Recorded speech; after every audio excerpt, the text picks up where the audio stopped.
بسم اللہ الرحمن الرحیم۔ رب ذوالجلال کے بابرکت نام سے شروع کرتا ہوں جو دلوں کے راز خوب جانتا ہے۔ میں آپ سبھی ناظرین کو روہیل وائس چینل میں دل کی گہرائیوں سے خوش آمدید کہتا ہوں۔ ناظرین، آپ تمام دوستوں کی پرزور فرمائش پر ایک مرتبہ پھر پیش خدمت ہے۔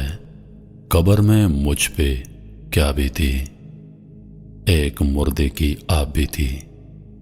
ایک بار ریاض جانے کے لیے 1 گھنٹہ گھر سے پہلے نکلا، لیکن راستے میں رش اور چیکنگ کی وجہ سے میں ایئرپورٹ لیٹ پہنچا۔ جلدی سے گاڑی پارکنگ میں کھڑی کی اور کاؤنٹر پر موجود ملازم سے میں نے کہا مجھے ریاض جانا ہے۔ اس نے کہا ریاض والی فلائٹ تو بند ہو چکی ہے۔ میں نے کہا پلیز مجھے آج شام ضرور ریاض پہنچنا ہے۔ اس نے کہا زیادہ باتوں کی ضرورت نہیں ہے، اس وقت آپ کو کوئی جانے نہیں دے گا۔ میں نے کہا اللہ تمہارا حساب کر دے۔ اس نے کہا اس میں میرا کیا قصور ہے؟ بہرحال میں ایئرپورٹ سے باہر نکلا، حیران تھا کہ کیا کروں، ریاض جانے کا پروگرام کینسل کر دوں یا اپنی گاڑی سٹارٹ کر کے روانہ ہو جاؤں۔ بہرحال ٹیکسی میں جانے والی بات پر اتفاق کیا۔ ایئرپورٹ کے باہر ایک پرائیویٹ گاڑی کھڑی تھی۔ میں نے پوچھا ریاض جانے کے لیے کتنا لوگے؟ اس نے کہا 500 ریال۔ بہرحال 450 ریال میں بڑی مشکل سے راضی ہو گیا اور اس کے ساتھ بیٹھ کر ریاض کے لیے روانہ ہو گیا۔ بیٹھتے ہی میں نے اس سے کہا کہ گاڑی تیز چلانی ہے۔ اس نے کہا فکر مت کرو۔ واقعی اس نے خطرناک حد تک گاڑی دوڑانا شروع کر دی۔ راستے میں اس سے کچھ باتیں ہوئیں۔ اس نے میری جاب اور خاندان کے متعلق کچھ سوالات کیے اور کچھ سوالات میں نے پوچھ لیے۔ اچانک مجھے اپنی والدہ کا خیال آیا کہ ان سے بات کر لوں۔ میں نے موبائل نکالا اور والدہ کو فون کیا۔ انہوں نے پوچھا بیٹے کہاں ہو؟ میں نے جہاز کے نکل جانے اور ٹیکسی میں سفر کرنے والی بات بتا دی۔ ماں نے دعا دی بیٹے اللہ تمہیں ہر قسم کے شر سے بچا دے۔ میں نے کہا انشاءاللہ جب میں ریاض پہنچ جاؤں گا تو آپ کو اطلاع دے دوں گا۔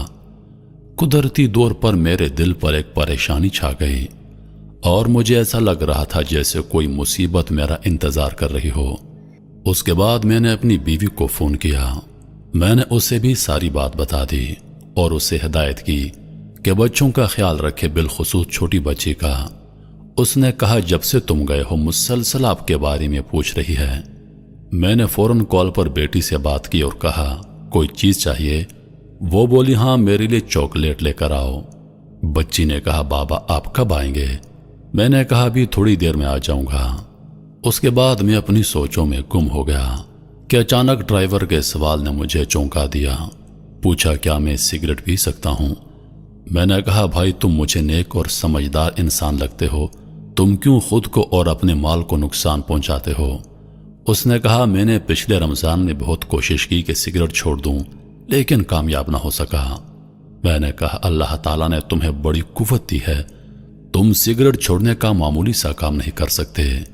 بہرحال اس نے کہا آج کے بعد میں سگریٹ نہیں پیوں گا۔ میں نے کہا اللہ تعالیٰ آپ کو ثابت قدمی عطا فرمائے، آمین۔ مجھے یاد پڑتا ہے کہ اس کے بعد میں نے گاڑی کے دروازے کے ساتھ سر لگایا کہ اچانک گاڑی سے زوردار دھماکے کی آواز آئی اور پتہ لگا کہ گاڑی کا ایک ٹائر پھٹ گیا ہے۔ میں گھبرایا اور ڈرائیور سے کہا سپیڈ کم کر دو اور گاڑی کو قابو میں کرو۔ اس نے گھبراہٹ میں کوئی جواب نہیں دیا۔ گاڑی ایک طرف نکل گئی اور کلا بازیاں کھاتی ہوئی ایک جگہ پر رک گئی۔ مجھے اس وقت اللہ نے توفیق دی کہ میں نے زور زور سے کلمہ شہادت پڑھنا شروع کر دیا۔ مجھے سر میں چوٹ لگی تھی اور درد کی شدت سے ایسا محسوس ہو رہا تھا کہ میرا سر پھٹا جا رہا ہے۔ میں جسم کے کسی حصے کو حرکت نہیں دے سکتا تھا۔ میں نے اپنی زندگی میں اتنا درد کبھی نہیں دیکھا تھا۔ میں بات کرنا چاہ رہا تھا لیکن بول نہیں سکتا تھا، جبکہ میری آنکھیں کھلی تھیں لیکن مجھے کچھ بھی نظر نہیں آ رہا تھا۔ اتنے میں لوگوں کے قدموں کی آوازیں سنی جو کہہ رہے تھے سر سے خون نکل رہا ہے اور اس کی ٹانگیں مکمل ٹوٹ چکی ہیں۔ میری تکلیف میں مزید اضافہ ہوتا جا رہا تھا اور سانس لینے میں دقت محسوس ہو رہی تھی۔ میں شدید دشواری محسوس کر رہا تھا۔ مجھے اندازہ ہوا کہ شاید میری موت آ گئی ہے۔